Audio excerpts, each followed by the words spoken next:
అందరికీ చెప్తే ఎవరు పట్టించుకోలేదు సార్.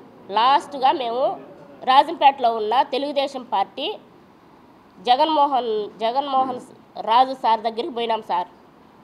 పోయి జగన్మోహన్ సార్ గారికి చెప్పినాం సార్ మా బాధ అంతా. చెప్తే అమ్మ మీకు అన్యాయం జరిగిందని నాకు కూడా తెలిసిందమ్మా, మీకు న్యాయం జరగాలంటే ఒక చిన్న లెటర్ ఇవ్వండి అమ్మా, నేను అది సార్కి ఇస్తాను, మిమ్మల్ని పిలిపించి సెటిల్ చేస్తారు, న్యాయం చేస్తారని చెప్పినారు సార్. ఎవరు? జగన్మోహన్ సార్ గారు.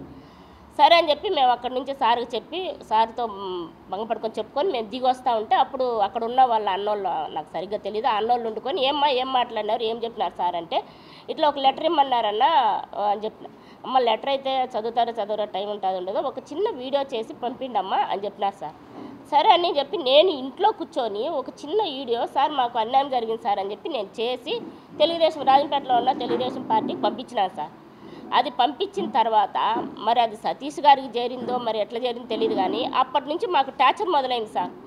పోలీసు వాళ్ళు ఫోన్ చేసి మీరు వేమన సతీష్ గారికి 7 కోట్లు ఇచ్చినామని చెప్తారా, మీరు పోలీస్ స్టేషన్కి రండి మాట్లాడాలని మమ్మల్ని బెదిరింపు కాల్సి వచ్చినాయి సార్. అప్పుడు మేము సరే అని చంద్రబాబు నాయుడు సార్ చెప్పుకుందామని చెప్పి మేము విజయవాడకు వచ్చాం సార్. విజయవాడకు వచ్చి చంద్రబాబు నాయుడు సార్ పార్టీకి పొద్దున్న రాత్రి అక్కడ ఉండి పొద్దున్నే సార్ ఆఫీస్కి పోతూ ఉంటే మధ్యదారిలో మా ఫోను ట్రాప్ చేసి మధ్యదారిలో మమ్మల్ని అటాక్ చేసి నేను నా కొడుకు నా మనవడు నలుగురం ఉన్నాం సార్. మా ఇంటి ఆయన నలుగురం మా కారులో ఉన్నాం సార్. మా ముందు కారు రానిచ్చి మమ్మల్ని అంతా తీసుకెళ్ళి అదే తెలుగుదేశం పార్టీకి ఆపోజిట్లో అక్కడలే ఆ లొకేషన్లోనే తీసుకెళ్ళి, కావాలంటే సార్ మీకు అధికారం ఉంది కాబట్టి ఆ సీసీ కెమెరాలు కూడా తీసి చూడండి సార్. నాకు అక్కడ నన్ను వాళ్ళు పెట్టిన చిత్రహింస, నన్ను ఏ విధంగా పోలీసు వాళ్ళు పట్టుకొని ఎంత దారుణంగా నన్ను మగవాళ్ళు ఎంత దారుణంగా నన్ను ఒక ఆడకూతుర్ని పట్టుకొని కారులో వేసుకోమన్నారు, అది కూడా మీరు చూడండి సార్. బయటికి తీయద్దులేండి సార్, మీరు సీక్రెట్గా చూడండి సార్. చంద్రబాబు నాయుడు సార్ గారికి చెప్తున్నాను. మమ్మల్ని ఆ విధంగా పట్టుకొని మమ్మల్ని బంధించేసి నన్ను నా కారులో మా ఇంటి ఆయన వాళ్ళ కారులో ఎక్కించుకొని నా బిడ్డలు ఎట్టపోయినారో తెలియదు. మేము అడిగితే మీ పిల్లలు ఉన్నారులే, ఫోన్ చేపిస్తాం. అప్పుడు మేమేమనుకున్నాం నా పిల్లలు కూడా వాళ్ళ కస్టడీలో ఉన్నారేమో, వాళ్ళని కూడా ఏదో చంపేస్తారనే ఉద్దేశంతో వాళ్ళు చెప్పిన మాట ప్రతి ఒక్కటి చేశాం సార్. సరే అని మమ్మల్ని తీసుకెళ్ళి రాజంపేటే కదా సార్, అది రాజంపేటలోనే కదా సార్ కేసు పెట్టింది, రాజంపేటకి తీసుకెళ్ళాలి కదా సార్. నేరుగా రాజంపేట నుంచి అక్కడికి పోయిన తర్వాత అక్కడ ఎస్ఐ దిగేసి సిఐ సార్ ఎక్కినారు, నాగార్జున సార్ గారు ఎక్కినారు. అక్కడి నుంచి మమ్మల్ని నేరుగా రాయచోటు నుంచి మదనపల్లికి తీసుకెళ్లారు సార్. రాత్రి 2 గంటలు అయింది సార్ మమ్మల్ని అక్కడికి తీసుకొని పోయిన తర్వాత బండ వాళ్ళతో ఫోన్లు చేపించి ఆయన ఎవరో పెద్ద ఆఫీసర్ అంట సార్, పోలీస్ ఆఫీసర్ అంట, వేమన సతీష్ గారు మామంట, పేరు అంతగా తర్వాత చెప్తాను, ఇప్పుడు పెద్దోళ్ళు కదా చెప్తే ఏమో. ఆయన మాకు ఫోన్లు చేసి బండ బూతులు తిప్పినారు సార్. బూతులు కులం పేరుతో దూషించి బూతులు మాట్లాడినారు సార్. ఆయన మాట్లాడిన తర్వాత మళ్ళీ వేమన సతీష్ గారు కూడా ఫోన్ చేసి డబ్బులు ఇచ్చినా అని చెప్తావా, నీకు రాజకీయం అవసరమా, అది ఇదని బండబూతులు కులం పేరుతో దూషించి మాట్లాడినారు సార్. సరే అనేసి మా బిడ్డలు వాళ్ళ కస్టడీలో ఉన్నారనే భ్రమలోనే ఉన్నాము సార్ అప్పుడు దాకా కూడా. అంటే మా సెల్లులు అంతా వాళ్ళు శోధన చేసుకున్నారు సార్, వాళ్ళు తీసేసుకున్నారు. నాది మా ఇంటి అయింది, నా కొడుకుది మొత్తం సెల్లు వాళ్ళు తీసేసుకున్నారు సార్. చిన్న పిల్లడు సార్, ఈడుండదు చూడ ఆయన కాడ చిన్న పిల్లోడు సార్, వాడిని కూడా ఏం చేస్తారో అని చెప్పి భయపడి సార్ మేము వాళ్ళు చెప్పిన ఏది చెప్తే అది చేసినాం సార్. మమ్మల్ని తీసుకెళ్ళి మీరు మర్యాదగా వేమన సతీష్ గారిని మాకు బాకీ లేదని చెప్తే మిమ్మల్ని వదులుతాను, లేకపోతే ఫ్యామిలీని లేపేస్తాం, ఏం తమాషలు పడుతున్నారు అది ఇదని మమ్మల్ని బండబూతులు మాట్లాడినారు. సరే సార్ మేము మా బిడ్డలు ప్రాణాలతో ఉంటే చాలనే ఉద్దేశంతో సరే మీరు ఏం చెప్తారో చెప్పండి సార్, అదే చెప్తానని చెప్పి చూశారు సార్. అక్కడ అవతారం చూశారు సార్.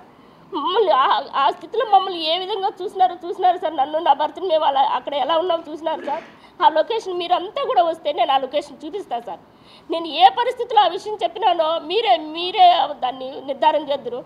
ఏ డేట్లో చెప్పినానో 26వ తేదీ నేను సెల్ఫీ వీడియో మాట్లాడినా. 28వ తేదీ మమ్మల్ని మధ్యాహ్నం 12 గంటలకు తీసుకెళ్లారు. 29వ తేదీ మా సారు, అదే లాయర్ గారు, హైకోర్టు సారు శ్రావణ్ సారు హైకోర్టులో కేసు పెట్టారు. వాళ్ళ మీద కేసు పెట్టినారు.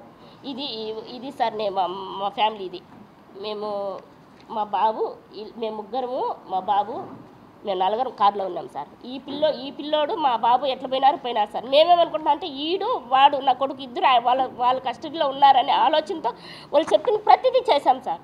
వాళ్ళు ఇదో ఇట్లా మాట్లాడమంటే అట్టే మాట్లాడి వాళ్ళ బినామీ చంద్రబాబు నాయుడు అని ఉంటే అతని మీద చెప్పండి, అతని మీద చెప్తే నీ 7 కోట్లు నేను ఇచ్చేస్తా, నాకు బ్యాడ్ నేమ్ ఉండదు అని చెప్తున్నారు సార్. సరే వాళ్ళు మనకి ఏం కావాలా, మన డబ్బులు మనకు కావాలనే ఉద్దేశంతో వాళ్ళు ఏం చెప్తే అది చేసినా సార్. అంతేగాని నేను ఇప్పుడొక మాట అప్పుడొక మాట చెప్పలేదు సార్. నాకు జరిగిన అన్యాయాన్ని మీరు నిజంగా పరిశీలించి నిజాలు తెలుసుకొని మా ఆస్తులు ఎన్ని ఆస్తులు ఉన్నాయో, మా పెద్దోళ్ళు సంపాదించిన ఆస్తులు సార్, మేము కాదు అది, ఎన్ని ఆస్తులు ఉన్నాయో, అమ్ముకున్నారా లేదా, వీళ్ళకి ఎన్ని కోట్లు వచ్చినాయి, ఎన్ని కోట్లు వీళ్ళు అప్పులు చేసినారు అన్నీ పరిశీలించండి సార్, నాకు న్యాయం చేయండి సార్. మమ్మల్ని జైల్లో పెట్టి మా ఇంటి ఆయన, ఇప్పుడు సార్ మా ఇంటి ఆయన కాదు సార్ కేసు పెట్టింది, నా మీద కాదు సార్ కేసు పెట్టింది. మరి నన్ను ఎందుకు తీసుకెళ్ళినారు సార్?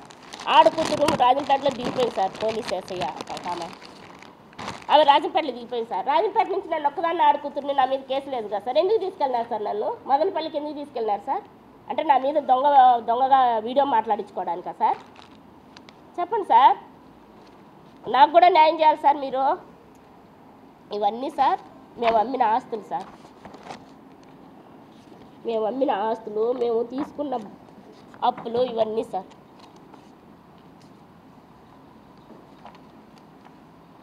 మేమేమి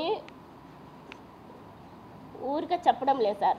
ఎవరో అంటున్నారు వీడియోలో, ఆయన సతీష్ గారే అంటున్నారు, వంశీ అన్నగారు పక్కన కూర్చొని, వాళ్ళకి అంత సీన్ లేదు సార్. మరి అంత సీన్ లేకుంటే పక్కలో మా ఇంటి ఆయన ఎందుకు కూర్చొని పెట్టుకున్నారు సార్?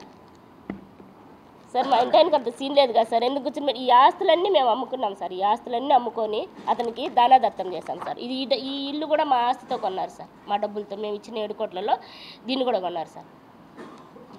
ముఖ్యంగా అమర్నాథ్ రెడ్డి ఆస్తి కూడా కొని ఆయన గెలుపుకు కారణమైన వేమన సతీష్ గారికే సాయం చేస్తారు సార్. మీరు మాకు చేయరా సార్? ఇదో సార్ ఆయన కొన్న ఆస్తి. ఎట్లా వచ్చినాయి సార్ ఎలక్షన్ టైంలో డబ్బులు? ఎట్లా వచ్చినాయి సార్ అతనికి? చెప్పండి సార్. ఓన్లీ ఎలక్షన్ టైంలోనే వస్తాయి సార్ అక్కడి నుంచి, అమెరికా నుంచి అతనికి డబ్బులు? చెప్పండి సార్, అడగండి సార్. వంశీ సార్ గారు మీరు కూడా అడగండి అన్న. రాజేష్ మహాసేన్ అన్నగారు మీరు కూడా అడగండి అన్న. ఇంకొక అన్న ఎవరో తెల్ల చొక్కా వేసుకొని అన్న కూడా చెప్తున్నాడు, అమ్మ నీకు తిప్పి కొడితే 10 లక్షలు లేవమ్మా, ఎట్లా ఇచ్చినావు అంటే ఎట్లా వస్తాయి సార్? 7 కోట్లు అతనికి ఇచ్చినాక మళ్ళీ బ్యాంకింగ్ అకౌంట్లు ఎట్లా వస్తాయి సార్? ఇంకొక అన్న నల్ల చొక్కా వేసుకొని కూడా చెప్తున్నాడు, అన్న పేరు కూడా నాకు అంత ఐడియా లేదు.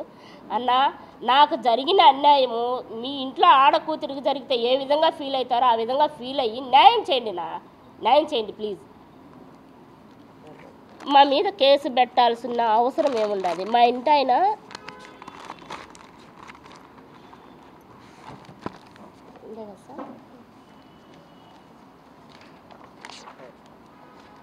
మా మీద కేసు పెట్టాల్సిన అవసరం ఉండదు సార్. మా డబ్బులు తీసుకునేది అతను, మమ్మల్ని బెదిరించినది అతను, మమ్మల్ని రౌడీలను పెడతాడో మరి పోలీసు వాళ్ళు పెడతారో కిడ్నాప్ చేస్తున్నది అతను. మా బిడ్డలను పోలీసు వాళ్ళ కాడికి పోయి నా బిడ్డలను ఫోన్లు చేసి నా బిడ్డలను బెదిరిస్తున్నది వాళ్ళు. మా మీద అనవసరంగా తప్పుడు కేసులు పెట్టి మమ్మల్ని ఎందుకు సార్ ఇబ్బంది పెడుతున్నారు? అంటే డబ్బులు అడగడమే మేము చేసిన తప్ప సార్? మా డబ్బులే సార్ అవి, మా డబ్బులు మాకు ఇచ్చేయండి సార్. మేము ఇంకేమి మీ జోలికే రాము, అసలు రాజకీయానికే రాము సార్. బుద్ధి వచ్చింది సార్, రాజకీయం లేకు రావాలా అన్న ఒక్క ఎవరైనా సరే నా వీడియో చూస్తే వాళ్ళకి బుద్ధి వస్తుంది సార్, రారు, ఇంకెప్పుడే కానీ రారు సార్. మా మీద అనవసరమైన తప్పుడు కేసులు పెట్టితే మా శ్రావణ్ సార్ గారు మా మీద మమ్మల్ని అరెస్ట్ చేసి మమ్మల్ని తీసుకుపోయినారని చెప్పి మా సార్ పిటిషన్ వేస్తే, హైకోర్టులో పిటిషన్ వేస్తే అప్పుడు వాళ్ళు భయపడి మమ్మల్ని అప్పటికప్పుడు కేసు ఫైల్ చేసి మమ్మల్ని వదిలినారు. ముందు మా పైన కేసు ఫైల్ చేయలేదు. మమ్మల్ని తీసుకుపోయిన తర్వాత మా పైన కేసు ఫైల్ చేయకుండానే మమ్మల్ని కిడ్నాప్ చేసి తీసుకుపోయి సార్ కానీ జోక్యం చేసుకోమంటే మమ్మల్ని అక్కడే చంపేసింది సార్. ఫ్యామిలీని మొత్తాన్ని లేపేస్తానని ముందే బెదిరించినారు కదా సార్, చంపేసింది సార్. మా సార్ హైకోర్టులో వాళ్ళ పైన కేసు వేసేలాకే, సిఐ పైన కేసు వేసేలాకే మమ్మల్ని ప్రాణాలతో వదిలినారు సార్. లేకపోతే మా పరిస్థితి ఎలా ఉండిండో దేవుడికే తెలుసు సార్.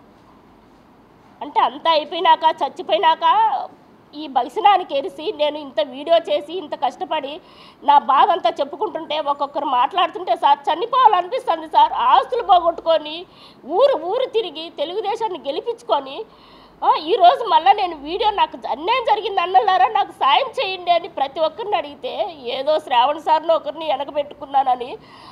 మీ పార్టీలు సార్, మీకు పార్టీలు ఎన్నైనా ఉండండి సార్, ఉండండి సార్.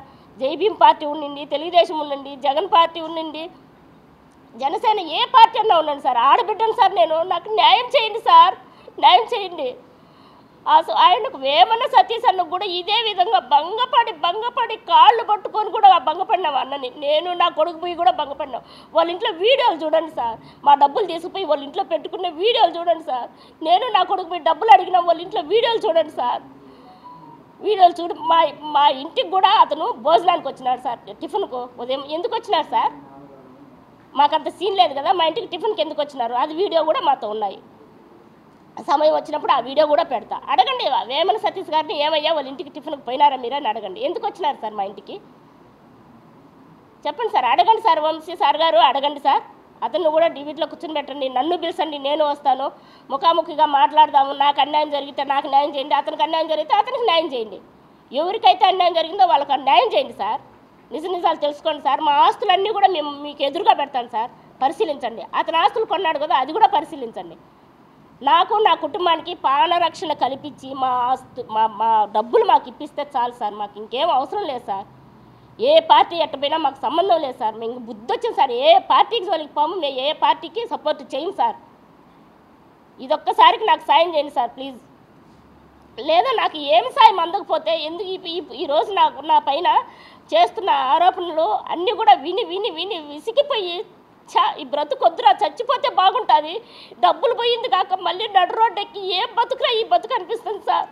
చంద్రబాబు నాయుడు సార్ గారు, లోకేష్ సార్ గారు, పవన్ కళ్యాణ్ సార్ గారు ఏం చెప్పినారు సార్? ఆడబిడ్డ కన్నీళ్ళు పెడితే అన్నొస్తున్నాడు, అన్నున్నాడు అని చెప్పి భరోసా ఇచ్చారు కదా సార్.